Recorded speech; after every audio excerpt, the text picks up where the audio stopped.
छोटे बच्चों के साथ अक्सर ये समस्या आती है कि उनकी जो पॉटी होती है वो काफ़ी ज़्यादा पानी पानी होती है, दही जैसी होती है, कई बार हरी भी होती है या फिर झागदार पॉटी होती है। उस टाइम पे माँ बाप को क्या करना चाहिए? सबसे इम्पॉर्टेंट चीज़ है कि आप बच्चे के हाव भाव को आप नोटिस करिए कि बच्चा अच्छी तरह से फीड ले रहा है या फिर नहीं। अगर फीड ले रहा है, अगर आप ब्रेस्ट फीडिंग करा रहे हैं तो आप पहले ये देखिए कि माँ की जो भी भोजन की क्वालिटी है वो कैसी है, माँ क्या क्या चीज़ें खा रही हैं, कोई ऐसी चीज़ तो नहीं खा रही हैं जिसकी वजह से बच्चे को परेशानी हो रही है। क्योंकि अगर बच्चा बिल्कुल नॉर्मल पॉटी स्टूल पास कर रहा है और अचानक से ये सारी चीज़ें हो गई तो माँ को सोचने की ज़रूरत है कि उन्होंने कौन कौन सी चीज़ें इन दिनों में खाई है।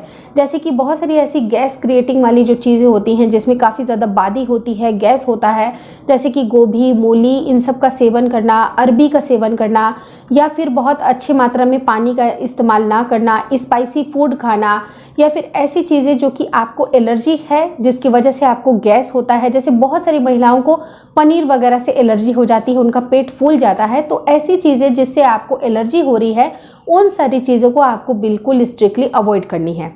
लेकिन अगर आप बच्चे को फार्मूला फीड दे रहे हैं, फार्मूला फीड में क्या होता है कि अगर आप बच्चे को फार्मूला की, कई बार क्या होता है कि क्वांटिटी आप सही नहीं बनाते हैं, मिल्क को कैसे बनाना है उसकी प्रोसेस, क्योंकि कई बार क्या होता है कि सिर्फ माँ ही बच्चे के लिए दूध नहीं बना रही होती हैं, परिवार के अन्य सदस्य भी बना सकते हैं और किसी के हाथ से ज़्यादा कभी मिल्क ऐड ऑन हो सकता है, कभी पानी बहुत ज़्यादा डाइल्यूट हो जाएगा। तो आपको कोशिश ये करनी चाहिए कि कॉन्स्टेंटली एक ही इंसान अगर बच्चे का मिल्क प्रिपेयर करे तो वो ज़्यादा बेहतर है। और कैसे प्रिपेयर करना है उसकी सही विधि आपको पैकेट पे और डब्बे पे लिखी हुई होती है। क्योंकि 30 ml अगर आप पानी लेते हैं, गुनगुना अच्छी तरह से उबाल करके हल्का उसको ल्यूकवार्म करना है और उसके 30 ml जो पानी होती है उसमें आपको 1 स्कूप मिलाना होता है। वहाँ पर आपको इंस्ट्रक्शन दिए जाते हैं और हर एक एज ग्रुप के बच्चे के साथ हर एक चीज़ें अलग अलग होती हैं। जैसे कि अगर नवजात शिशु है तो बच्चे को 30 ml या 40 ml ही मिल्क जाना चाहिए, या फिर अगर बच्चा डाइजेस्ट नहीं कर पा रहा है तो 25 से भी स्टार्ट कर सकते हैं। यानी कि ऑन एन एवरेज 30 ml का जो क्वांटिटी होता है वो सही माना जाता है। लेकिन जैसे ही आपके बच्चे की एज ग्रुप बढ़ती है, 2 महीने के हो गए, 3 महीने, तो ऐसे ऐसे करके आप बच्चे के डोजेस को बढ़ा सकते हैं। लेकिन कोशिश ये करिए कि बच्चे को जितना हो सके आप ब्रेस्ट फीडिंग को सपोर्ट करें। ब्रेस्ट फीडिंग के ऊपर बहुत सारी मैंने वीडियोस बनाई हुई हैं अपने दोनों चैनल पे, ट्विंस माई वर्ल्ड पे भी, ट्विंस माई वर्ल्ड केयर पे भी, और जो मेरा तीसरा चैनल जिस पे आप अभी वीडियो देख रहे हैं उस पे भी मैंने बहुत सारी इंपॉर्टेंट बातों के ऊपर फोकस किया हुआ है कि किस तरह से आप ब्रेस्ट फीडिंग को सपोर्ट कर सकते हैं, बढ़ा सकते हैं। और डेफिनेटली ये मेरा बहुत ही कारगर नुस्खा है, उसको आपको, उस सारे वीडियोज़ को देखना आपको बिल्कुल नहीं भूलना चाहिए। तो अगर बच्चे की पॉटी में तब भी सुधार नहीं आ रहा है तो आप डॉक्टर से एक बार ज़रूर विजिट करिए। क्योंकि अगर बच्चा दिन भर में 7 बार अगर पॉटी करता है, मान लीजिए कि 7 टाइम्स अगर बच्चा पॉटी कर देता है तो बिल्कुल नॉर्मल होता है। लेकिन अगर 7 बार से ज़्यादा पॉटी कर रहा है उस टाइम पे आपको इंतज़ार करने की ज़रूरत नहीं है, आप डॉक्टर से ज़रूर दिखाइए कि ऐसा क्यों हो रहा है। कई बार इन सारी चीज़ों की रोकथाम करने के अलावा होता क्या है कि अगर मैंने फार्मूला फीड की बात की तो आपको क्या क्वांटिटी मिलाना है इसके ऊपर आपको ध्यान रखना ही रखना है। लेकिन बीच बीच में अगर आप बच्चे को खुद की ब्रेस्ट फीडिंग अगर करा रहे हैं फार्मूला फीडिंग के साथ ही साथ, तो वो बच्चे के लिए एक रामबाण उपाय होगा।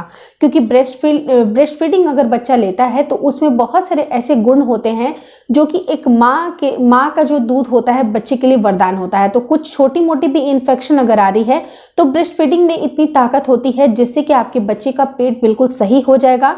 और उसके साथ ही साथ आपको बच्चे के लिए एक हींग का पेस्ट भी उसके पेट पे लगाना आपको शुरू कर देना चाहिए। जैसे कि बच्चे की नाभि में आप हींग का पेस्ट लगा सकते हैं। 2 या 3 चुटकी हींग को आपको लेना है और थोड़े से आधा चम्मच जो ल्यूकवार्म वाटर होता है उसमें मिला करके पेस्ट बनाइए और बच्चे के पेट पे रब करना शुरू कर दीजिए। आप देखिएगा कि बच्चे को अगर थोड़ी मोड़ी भी कोलिक पेन हो रही है या फिर बहुत ज़्यादा बच्चे को पानी पानी जैसी उसकी आ रही है, पॉटी आ रही है, या झागदार हरी पॉटी आ रही है, उस टाइम पे भी ये बहुत ज़्यादा काम करेगा। और जब अगर बार बार बच्चा स्टूल पास करता है तो बच्चे के शरीर में बहुत ज़्यादा पानी की कमी हो जाती है। तो ऐसे केस में अगर आप फार्मूला फीडिंग अगर बच्चे को 2-2, 3-3 घंटे पे दे रहे हैं तो कोशिश करिए कि बच्चे को 1-1.5 घंटे के बाद ही आपको फॉर्मूला फीडिंग देना है या फिर ब्रेस्ट फीडिंग कराना है, वो भी एक्सक्लूसिवली, यानी कि आपको बार बार देना है, क्योंकि ब्रेस्ट फीडिंग सिर्फ मिल्क नहीं होता है, उसमें प्रॉपर मात्रा में वाटर का कंटेंट भी होता है। तो जितना बच्चे को पानी का भी कंटेंट जाएगा उतना ही आपके बच्चे के लिए बहुत सही रहेगा। लेकिन कोशिश ये करिए कि बच्चे को प्रॉपर मात्रा में मिल्क प्रोवाइड होना बहुत ज़्यादा ज़रूरी है। अब जब ब्रेस्ट फीडिंग महिलाएं कराती हैं तो अगर वो सबसे पहले क्या करती हैं कि लेफ्ट और राइट से रेकमेंड किया जाता है कि लेफ्ट साइड से और राइट साइड से, दोनों साइड से आपको ब्रेस्ट फीडिंग करानी होती है। लेकिन कई बार क्या होता है कि इन चक्करों में बच्चे को प्रॉपर मात्रा में मिल्क नहीं जाता है। अब प्रॉपर मात्रा में कहने का क्या मतलब होता है कि जब वो लेफ्ट ब्रेस्ट में अगर वो मुंह लगाती हैं बच्चे का और बच्चा सिर्फ 5 मिनट तक करता है, उनको लगता है कि अब तो राइट में शिफ्ट कर देना चाहिए। लेकिन आपको ये जानकर के हैरानी होगी कि जब भी अगर आप बच्चे को ब्रेस्ट फीडिंग कराते हैं उस टाइम पे बिल्कुल पतला पतला एकदम पानी जैसा आपको मिल्क जाता है। उस टाइम पे गाढ़ा पीला दूध बच्चे को नहीं प्रोवाइड होता है, जो कि 5 मिनट के मिल्क के फ्लो के बाद आता है। तो ऐसे केस में आप ब्रेस्ट फीडिंग कराने से पहले अपने ब्रेस्ट की मसाज कर लें, साफ सफाई कर लें, उसके बाद आपको ब्रेस्ट फीडिंग करानी है। और 5 मिनट नहीं, 2 मिनट नहीं, बल्कि बच्चे को 10 मिनट तक फीड कराइए एक साइड से और उसके बाद आप शिफ्ट करिए दूसरे ब्रेस्ट से। या तो फिर ऑल्टरनेट बेसिस पे भी आप कर सकते हैं। जैसे मान लीजिए कि एक टाइम पे जैसे 10 बजे आपने फीड कराया लेफ्ट से, फिर आप बाद में भी करा सकते हैं, लेकिन वो उतना अच्छी प्रैक्टिस नहीं होगी। लेकिन कोशिश ये करिए कि अपने ब्रेस्ट की अच्छी तरह से मसाज करिए और मसाज करने के बाद ही आप बच्चे को प्रॉपर जो मिल्क की जो क्वांटिटी जानी चाहिए, जो कि सॉलिड मिल्क होती हैं, वाइट कलर की होती हैं, वही बच्चे को जानी चाहिए। लेकिन जो आपकी स्टार्टिंग की जो मिल्क है वो बिल्कुल पानी पानी होगी, जिससे कि बच्चा और भी ज़्यादा पानी पानी वाली पॉटी करेगा। तो पानी की भी क्वांटिटी को कम नहीं होने देना है और ये भी कोशिश करनी है कि बच्चे की पॉटी रुक जाए। लेकिन अगर आपका बच्चा 6 महीने से बड़ा है या 1 साल का है तो उस टाइम पे आपको क्या करना चाहिए कि आपको केले को अच्छी तरह से मैश करके बच्चे को खिलाना चाहिए। केले में ऐसे पोषक तत्व होते हैं जो कि आपके बच्चे के पेट को थोड़ा सा स्टिफ करने के लिए हेल्पफुल होते हैं, क्योंकि अगर बच्चा बहुत ज़्यादा लूज मोशन में है, उसके दांत अगर निकल रहे हैं, तो उस टाइम पे केला भी बच्चे के मसूड़े के लिए अच्छा रहेगा। आप बच्चे को शहद चटा सकते हैं।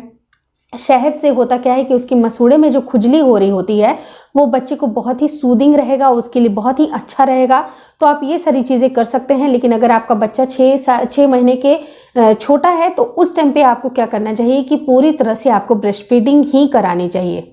ब्रेस्ट फीडिंग एक बहुत ही अच्छा ऑप्शन है। लेकिन अगर फिर भी आपको अगर लगता है कि ये चीज़ें आपके हाथ से निकलती जा रही हैं तो आपको बहुत ज़्यादा इंतज़ार करने की ज़रूरत नहीं है। डॉक्टर आपको बेसिक दवाइयाँ देंगे जो कि आपके बच्चे के लिए ज़रूरी होती हैं।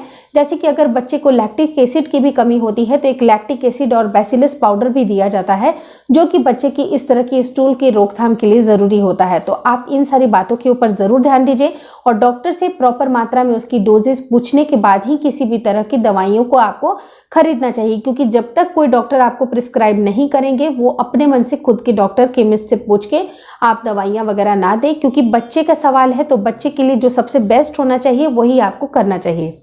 अब रही बात कि ब्रेस्ट फीडिंग बहुत ही ज़्यादा ज़रूरी है, इसमें मैंने आपको इतना फोकस क्यों किया, और मैं चाहूँगी कि आप मेरी सेकंड वीडियो जो कि एंड स्क्रीन पे डाल के रखी है मैंने, वो आप ज़रूर देखिए कि आपको ब्रेस्ट फीडिंग कितना ज़्यादा हेल्प करता है आपके बच्चे की प्रॉपर ग्रोथ के लिए। क्योंकि अगर आप नोटिस करिएगा आपके आसपास के जितने भी बच्चे हैं, कोई फॉर्मूला फीडिंग से वो आगे बढ़ा है और कोई सिर्फ ब्रेस्ट फीडिंग से आगे बढ़ा है। दोनों के बहुत सारी चीज़ों में आपको अंतर महसूस होगा और ब्रेस्ट फीडिंग एक बच्चे का हक होता है। ब्रेस्ट फीडिंग कराना एक महिला के लिए भी ज़रूरी होता है। अगर वो अपने हार्मोन को बिल्कुल सही रखना चाहती हैं, अगर उनके पेट को अगर सपाट करना चाहती हैं, डिलीवरी के आए हुए स्ट्रेस को अगर कम करना चाहती हैं, तो उनके लिए भी ब्रेस्ट फीडिंग कराना बहुत इंपॉर्टेंट है।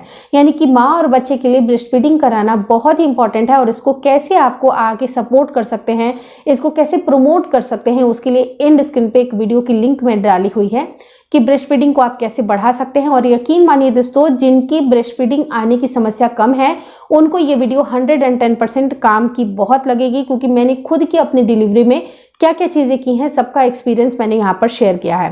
तो देखना मत भूलिएगा। Thank you so much for watching twins my world baby care.